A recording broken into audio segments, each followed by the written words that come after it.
Welcome back for the panel conversations on the making of a masterpiece, the creative process.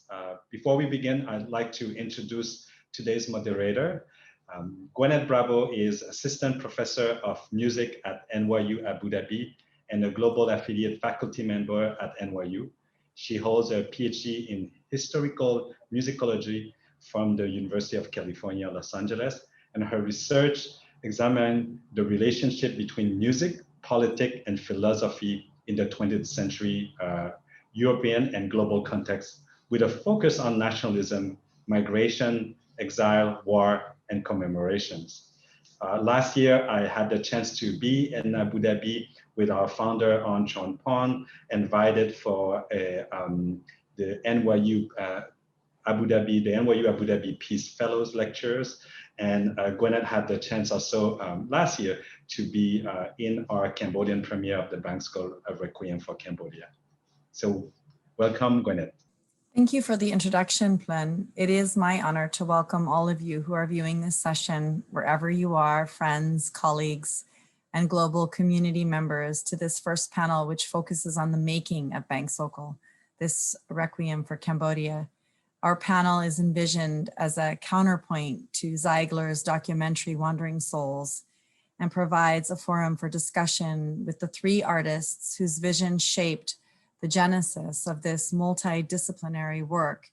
And that is from its inception roughly in 2008 to its Melbourne premiere in 2017, and finally and more recently to its Cambodian premiere in November 2019. Which took place as part of the 40th commemoration of the fall of the Khmer Rouge and the end of the genocide. These artists are the director, designer, and filmmaker, Rithy Panh, the composer, Dr. Him Sophie, and the director of staging for the Melbourne premiere, Gideon Obarzanek. And before we begin our panel, I just want to give a very brief overview of their bios. Rithy Panh is an internationally and critically acclaimed screenwriter and documentary director who received his education in France. He is the first Cambodian filmmaker ever to be nominated for an Oscar, and that was in 2013 for his film, The Missing Picture. Most recently, he served as the producer for Angelina Jolie's 2017 film, First They Killed My Father.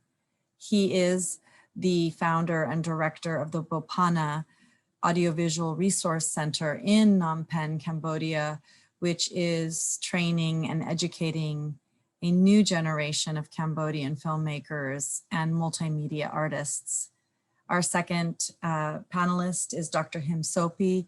He is a Cambodian composer who was trained at the Moscow Conservatory of Music and also at the University of Fine Arts in Phnom Penh.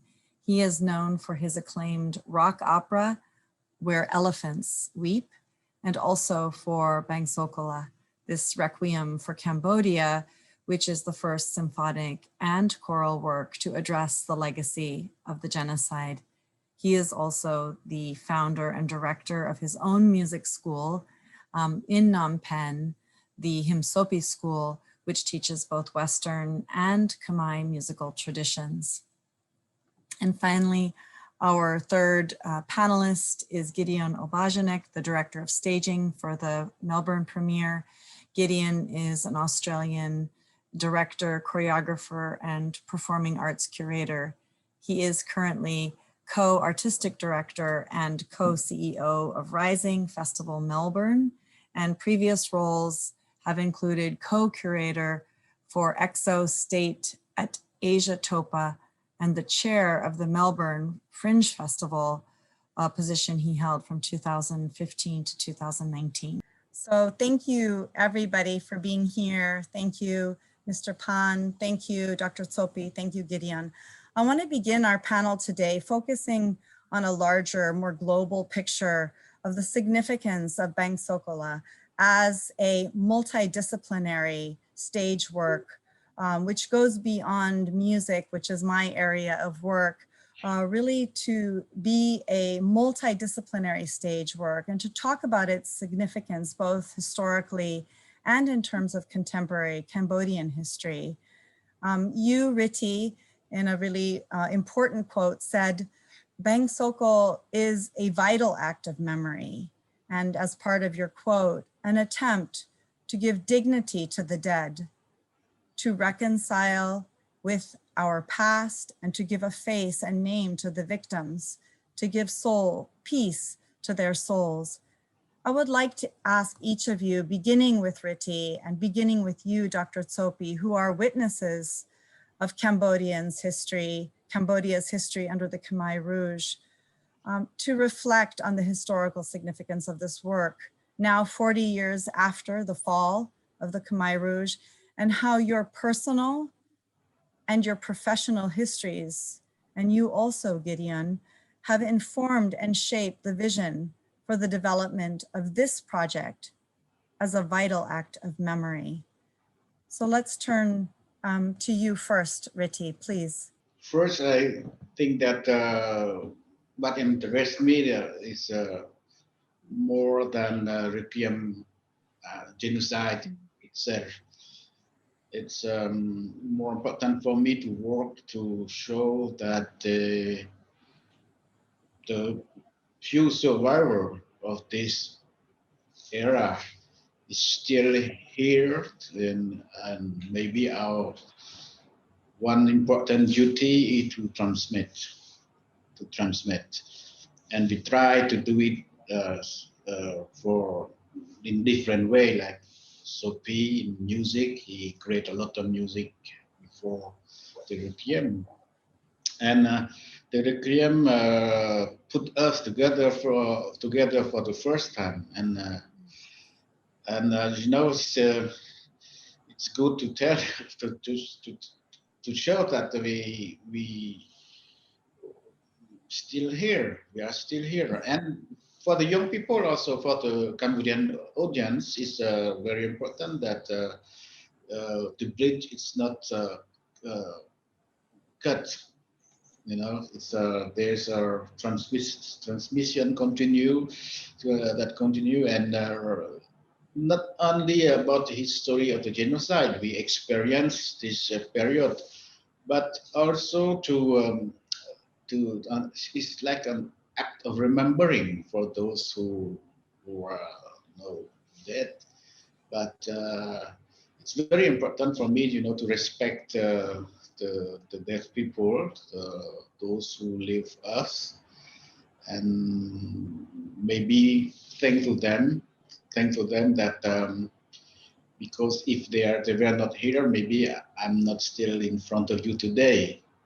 So sometimes it looks like me. I take a place of somebody else, and so it's come to me very naturally to that this act of remembering symbolically stay here with art and with all the vitality of artists, of imagination, of sensibility.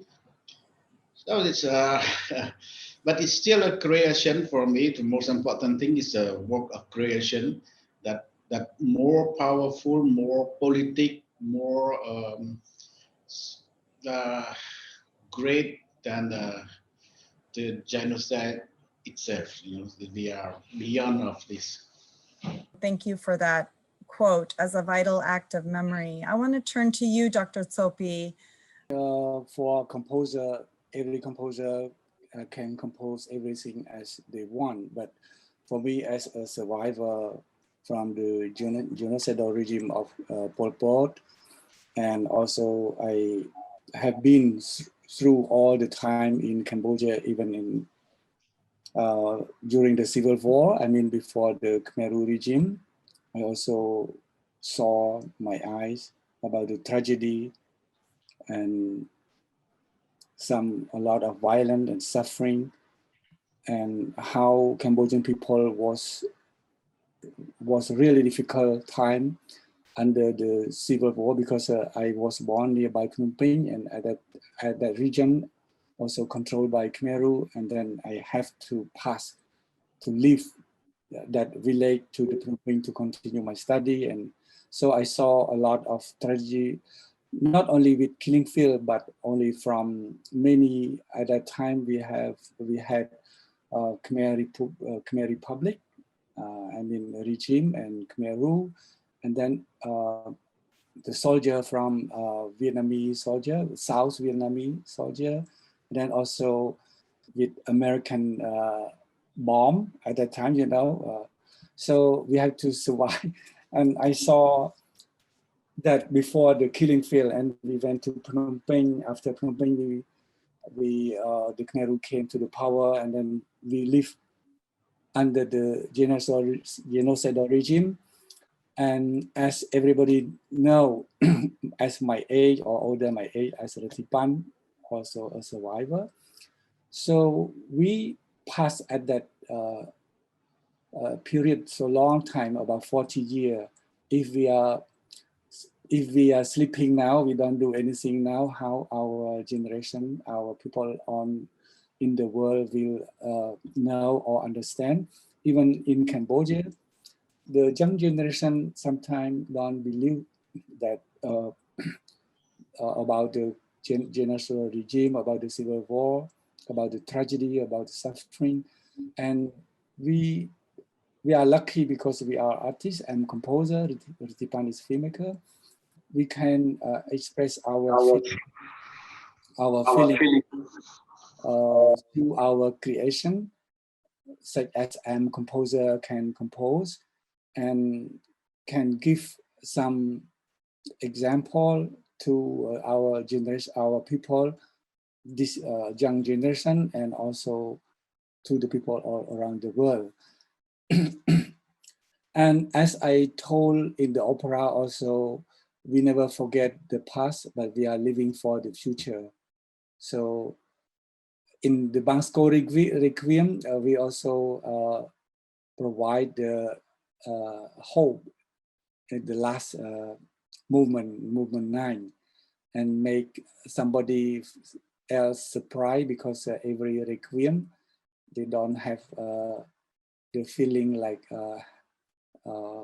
happy feeling or like our Bangsokol, but because we understand that we passed through the difficult time, we are sad, we was really sad, but now we want to be continue our life. We want to give the world that we are human beings. We want to live with peace, and the Bangsokol Requiem for Cambodia also as a composition or creation, multidisciplinary creation for art, to show the world, not only in Cambodia, but the world, to understand about how we are artists wanted to do, and we serve people, we serve human beings to protect our world, to be safe and peaceful.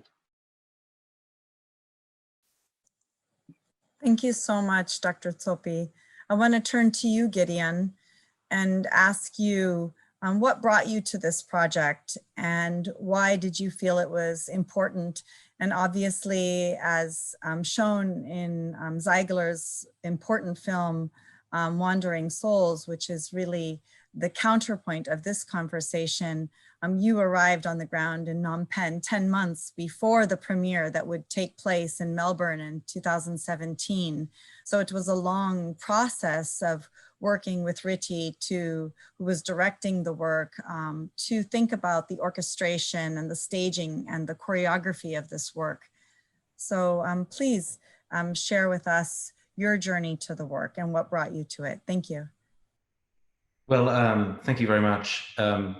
I am quite an outsider in almost every respect to this, and one of the important partners for Bangsokol was from Melbourne, Australia, and in that part, I was asked whether I would take an interest in the production, and it's something that struck me as something very, very interesting, partly because of my own personal background with my family, further back from World War II in Europe and being survivors from there, but also this idea of, I guess, the multimedia work with a very universal story, but also being very specific. And it being very specific, I guess my role with Rithy and Sophy is more to service this story. It's not my story. It's not my story to tell. But my background is very much about how can different media come together for a singular experience. And I think for me, this was the interesting challenge, because we're talking about film, we're talking about music that is both has Western form, it has Khmer traditional form to it. Some things are spoken, there's many languages. But most importantly for me, it is about being a live experience. So you can have music that is listened to separately to being live. You can see film, separate to the live event. And I think there's an aspect of ritual in regards to Bangsokol, and I guess a sense of ceremony. And in fact, much of the audience for Bangsokol is the diaspora, the Khmer diaspora coming to it. And I'm very interested in this form. So my role really is about trying to bring all those elements together to provide a singular experience, and working with Rithy and Sophy, and also to be, I guess, a dramaturg, but with both my eyes and ears, because I'm coming to it as an outsider and able to maybe express what this means to an outside ears and outside eyes, and how does that work. And I also want to echo both Sophy and Rithy about this sense of hope, that while it is a very deep and disturbing and tragic story, there is in the end a sense of hope to this work. And it's very much shown that culture is passed on to a young child that becomes a representation of the future, a child that is innocent to this, but needs to know and can have a positive future from the past. And so it's an important aspect to a Requiem, which is not traditional to a Requiem, but I think is important in this particular production. I want to move on to engage briefly with a question before then speaking with you, Mr. Rithy Panh, more about your directorial and your filmic vision and aesthetic vision for the project. But I want to really ask you how this work as a multidisciplinary and also collaborative work in the making of Bangsokol challenged you really as individual artists to rethink your relationship to your art form, and by which I mean really the traditional way you would go about producing a film or writing a work of music or doing a choreography for a contemporary dance work. And really, what were the challenges that you encountered in terms of this new multidisciplinary space?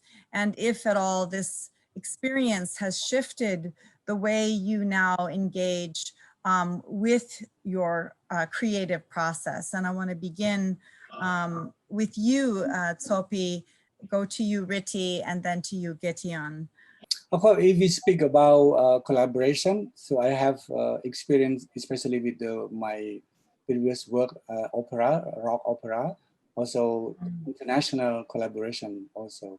We have different, but also Bangsokol, but we collaborate with Rithy Panh as filmmaker and Gideon Obarzanek as a stage manager.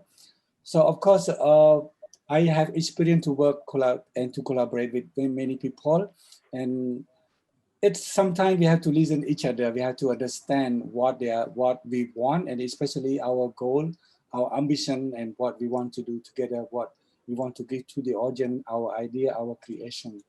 And it is not easy also, because if we speak about Bangsokol Requiem, Cambodian Living Art commissioned me, want me to create the work that really beginning, I mean, since Charlie Todd as a former president of board director of Cambodian Living Art just came to me after he saw my show, my opera, Where Elephants Weep. And he told me that what can we do next, and maybe we have to create something more important, musical piece. At that time, only Requiem musical piece, and we We even didn't put the title as a Bangsokol.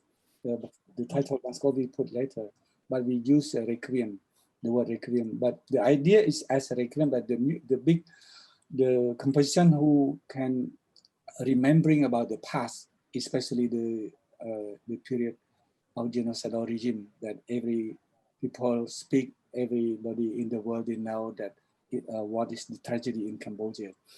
So I composed first. I finished at that time I told Gwyneth about the movement. We have only 3 movements, 1 and 2 and 3. Yes. And then when we collaborated together with Rithy and Gideon and our creative team, we decided to, they decided that I had to compose the beginning, we call Wandering Soul, and the end. And I discovered Rithy what we want to have the first movement. The first movement is when I compose later, you know. For 7, I remember we want 7 minutes, the first movement. And the last movement about Rithy want 15 minutes, and then too long, and we cut down. When I speak about the first movement, of course I wrote quickly because I remember somebody wait me downstairs in my house, Rachel Chenov and Gideon and Brandon, yeah. And I thought that I didn't finish because they are here for a few days and I had to complete the composition. And the composition is make me headache also because I had to think how to put some sound, some instrument to symbolize the wandering soul, the people who passed, who were killed by Khmer by war, and they don't have, they didn't have ritual, so their spirit still fly around, and how I have to put the theme, melody, orchestration, and to take the instrument, you know, and so Rithy related to the stage, and Gideon also that we need some musician also walk. And so I had to think about who must came first, you know.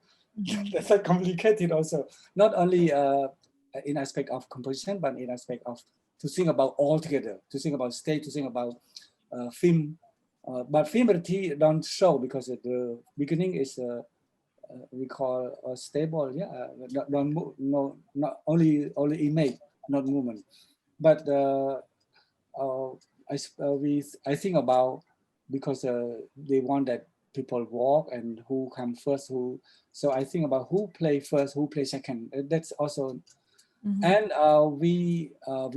and so I decided don't put the Western orchestra because the Western orchestra they came later, and so we need only traditional and choir, and so. And especially for me, the most important, I have to compose melody and the orchestration and harmony, how to image to symbolize the sound or the voice of ghost of, you know.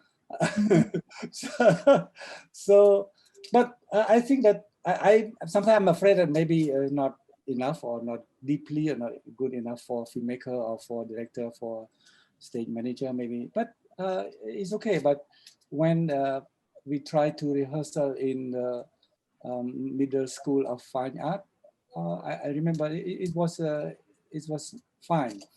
I'd like to have a question for you, Mr. Rithy Panh, related to the visual imagery of the film before we go to our concluding question.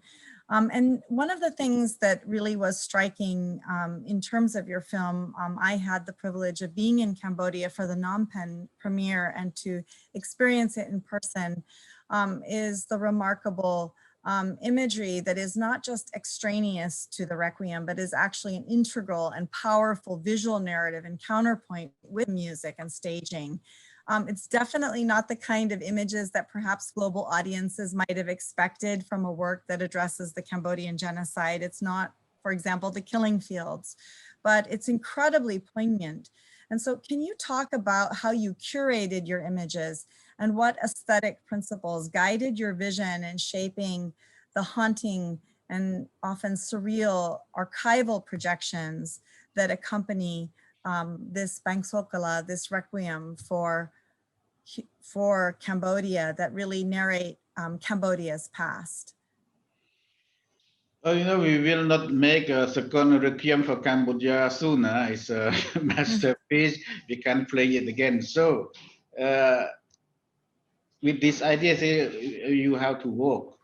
You have to walk. You have to go to see. You have to see. I see a lot of footage, hours and hours, when all night long, and after to how I can say uh, to understand the music of Sophie,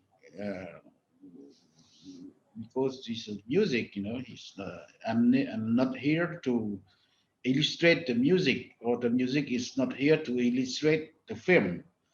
So I need to understand the movement, what he want, what he talk about, the choir, and after I would like to keep something personal, or it's not my history, but something that come to me often, like Railway, for example, that happened to us when we were deported, and what happened to Jewish people, but then when they were reported to the Nazi camp, and this it's difficult, but it's not difficult. It's my job to find image, but how to find the good one that people can come join you in this moment, you know, of pray, or thinking, or remembering. And in fact, the most difficult thing is not really the film. The film is okay. I have solution. But the most difficult thing is to make people listen to the music. We are not here to make a film. I can't make my film to go to theater. But that is very difficult, because when you show something about the genocide, we are always very attracted by this kind of, sometimes we are voyeur, sometimes we are very, I don't know, we are crazy with this kind of body or image, etc. But where to put it? Because we cannot hide this. We want to talk about that. But at which moment we can put it? But the difficult thing for me is really keep people to listen to the music. Sometimes I have to change again the editing, because image is too much. That okay. Go back to the first version, and again. We have many versions of the editing. Thank you so much. Yeah, it was really striking in Ziegler's film how you said that working with this Cambodian Requiem really reverses the filmmaking process. Normally, in a normative context, you would begin with the film and then you add the music as part of the scoring. But in this case, the music really is primary. And but Sophie was very kind with me. He come with me sometime to sit next to me, and I asked him, help me please there. This I cannot do this. I need few seconds more there to complete. That I cannot change. If I change, sometimes it's impossible. So he write again. He sent it back. It's very easy to work with. But some maybe some artists I can understand it. They don't want to change any note. But sometimes he helped me, and he come back and he decide, oh, you can cut there. But he know his music, you know, his partition, how he can arrange it, how to how a silence, you know, the silence need to be organized. When you, I would like to put the silence 3 times, and this silence must be organized by him, you know, not by me. So it just express my desire to because too much song, too much image, too much thing, just kill everything. So I said, let people be in silence and start again. That it's easy to say, but for a composer, a lot of work to do. Yeah, he said actually in some of the interviews that we had over the summer that actually you were really important in directing the vision of the sonic landscape of the work, actually thinking about sound, both diegetic and non-diegetic sound, the inclusion of the sounds of trains, the sounds of airplanes, the sounds of Nixon's very famous quote that Cambodia is the Nixon doctrine in its purest form. I mean, all this aspect was added into the Requiem to, at least for me as an observer and a listener, to really heighten the emotional impact of this work for all audiences. So it was really remarkable the way you work together. And really in this piece, you tell a story of a journey from trauma through transmigration, the transmigration of the dead in a Buddhist context, to a new chapter, a new beginning that is really new life for Cambodia and for our global community. Rithy, can you comment on this ending and your choice to make this ending as this celebration? I spent a lot of time watching and listening to the music, and at the end, again we call it Requiem, but in my mind it's not really Requiem in the Western meaning, you know. And I told Sophie it's so dark, you know, with the end like that, too dark. And that moment I talked to him, drum, Sophie, can you do something with the drum? The drum like in the village, like people in the village playing the drum, something fest, like a big fest to come. But it will probably put some people out of the track because it's not the orthodox way to do the game. But maybe it's just a feeling, you know. And Sophie, he understand it well, and he produced a beautiful transition for this part. And I have no regret for suggest him to do something much more today, much more brief. It's about the grace. It's not about the death.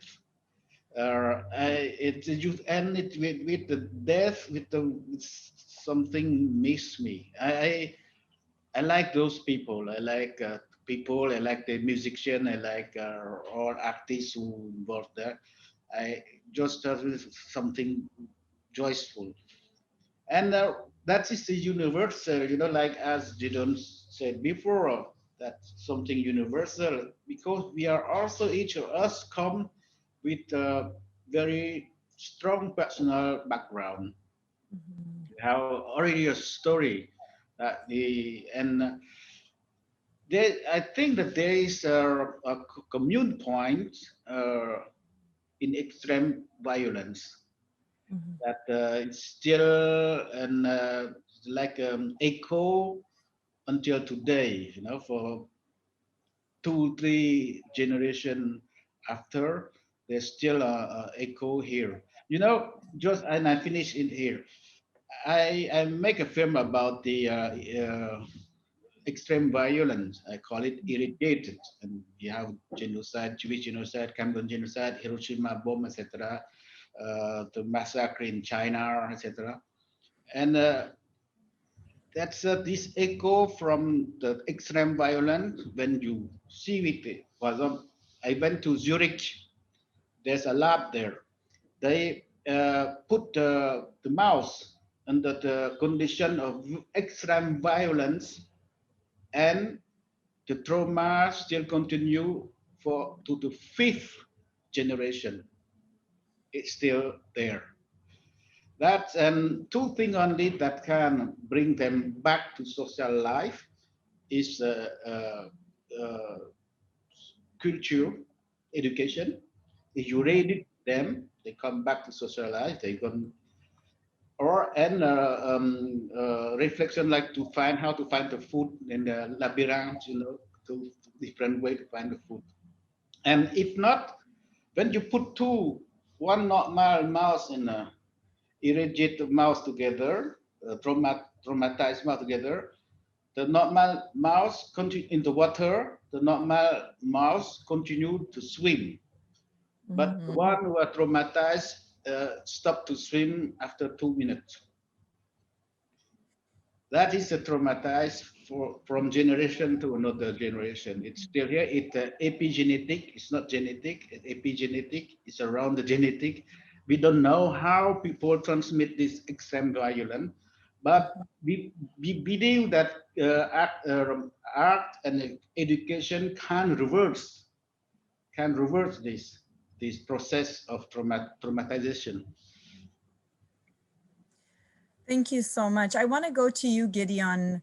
I think just to talk a little bit about the choreography and maybe as part of this ending, and I just want to say a few words after you speak, but to talk a little bit about this choreography of the social space, of creating this celebration that involves the community at the ending, and also about its meaning and the resonance of the work in the social space that exists, really beyond the Requiem itself. If you could address that, that would be wonderful. Yeah, I mean, my more substantive role was really more in the bookends of this work, the very beginning and the very end. If I've learned one thing in working with multimedia, is that film is really the most seductive form there is, and you should never try to compete with it, because I've tried in the past when I was young and I've realized I made a fatal mistake. So my efforts really begin before the major film and finish after. We really finish with more traditional form in the end. The children are learning a very traditional, very simple piece of music and a relatively simple dance. And it's not about them doing it well. It's really about the passing on of one sort of thing to another. And it's really about also the musicians come down off the stage and into the auditorium. And this is an important process. They actually enter from the auditorium and they exit from the auditorium. So they really are coming from the crowd, and everyone leaves from the crowd. They're not coming from behind stage as different people. So there's, I guess, the symbolism of that. I think just in regards to the film, I just want to make a comment. It's very important. And for me, was to make an observation that Rithy's film actually begins many, many years before the Khmer Rouge. It actually begins really at the beginning of the 20th century, very early sort of motion picture film. And in many respects, because motion picture film sort of sat with French technology a lot, Cambodia has this rich history that many countries don't have. And in some ways, for me, when I watched it, I was thinking that the kind of the colonialism that begins in the beginning of the film and its relationship to tradition, and the kind of the environments that are set in place for the Khmer Rouge to actually take place is a very interesting setup. So we sort of understand, and when we talk about universality, about what this means, and I was thinking about the kind of nationalism, I guess, that the Khmer Rouge comes in response to the kind of colonialism and the betrayal of the West. That is something that I think we can point to actually many countries, even today, how these things can happen relatively easily. And this didn't happen that long ago, actually, And so this is a very potent lesson, because it's actually within people's lifetimes that this has happened to such an extent. And I think that's something that I think for me is a very powerful part of the universality of this film, and how it speaks beyond the Khmer experience. And I also was thinking about the banality of evil. Hannah Arendt's comment about the perpetrators, and this psychotic thing that we look as psychosis actually isn't psychosis to them. It is a political act and an ideological act that has a rationale to this person. But I think what's important about Bangsokol is that the lens that we look at it is through a very much a human lens, an individual and a community lens. And so we see this through this. And I think that's what's really important about the piece. You know, it brings it to a very human form at the end with these children and the celebration. And it goes away from the politics and the ideology into this. So anyway, that's my taking of it. That's what I found I was very enthusiastic about. One thing I'm not sure Yeah. that the colonialism is prepared genocide, because there's many countries who has colonialism. There is no genocide, but it's not one reason enough. But maybe ideology, maybe the climax of the 60s is much more of injustice. Why you do revolution? You start revolution because there's no justice. And at the time that people come out from the Second World War, we see what is the Second World War, what is the racism, what is the how to treat people like that. And a lot of people fight against the Nazi, and they want this dignity back. They want the dignity back. And at the time, we don't give back to those people the dignity, and the justice still absent, was still absent. So they went where they went. They went into forest. They want to fight. That is a revolution. We don't make the revolution like this, you know. Thank you so much. I want to conclude our panel and just say, you know, speaking to what you said, Gideon, that the Hungarian philosopher Agnes Heller said that when we look back at the 20th century, and this is also to the global meaning potentially of this work, when we look back at the violence and the death in so many different contexts of the 20th century, that we need a requiem for the 20th century. She calls it a requiem for a century. And in a sense, Bangsokol, this requiem for Cambodia, really speaks to the urgency of a work of art, the need for the arts to address the historical violence of the 20th century, and sadly, to the kinds of political violence that we're seeing today in the 21st century. It is powerful, however, that the work moves beyond this requiem space to celebrate life. And I want to end our panel today with words of Mr. Rithy Panh, the director and filmmaker, words that he spoke about this ending. And that is, quote, "Imagine that grief has been overcome thanks to the arts, cinema, music. Imagine that life is also possible after the disaster, that poetry is possible, that imagination is still alive. Also, imagine life recovered as easy as rain, as the beautiful images in his film, I might say, as a rice field, as a landscape without end. Imagine the night with its stars, and each star as a soul who greets you." So thank you, global community, for listening in. Thank you, director, filmmaker, Mr. Rithy Panh. Thank you, Dr. Him Sophie, for your beautiful requiem, and we look forward to hearing more about it in the next panel. And thank you, Gideon, for staging this remarkable work in Melbourne that has had so many important resonances for the world. And thank you, Plyn, for orchestrating all of us in this festival, this healing arts festival for Cambodia and for the world. thank you for all the speakers and moderator. It's been a really interesting, insightful, and meaningful panel. So I just would like to share with you the next program, which will be a Requiem as a musical form in the context of Cambodia. The panel will involve Dr. Him Sophie, again, as a composer, with Andrew Sears, our music director and conductor, and also the librettist, Trent Walker. It will be moderated by Elena Park.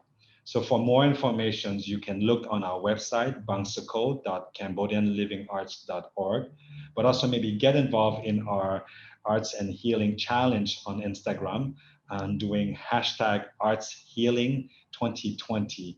You can find all these information in our website. Thank you very much and hoping to see you again.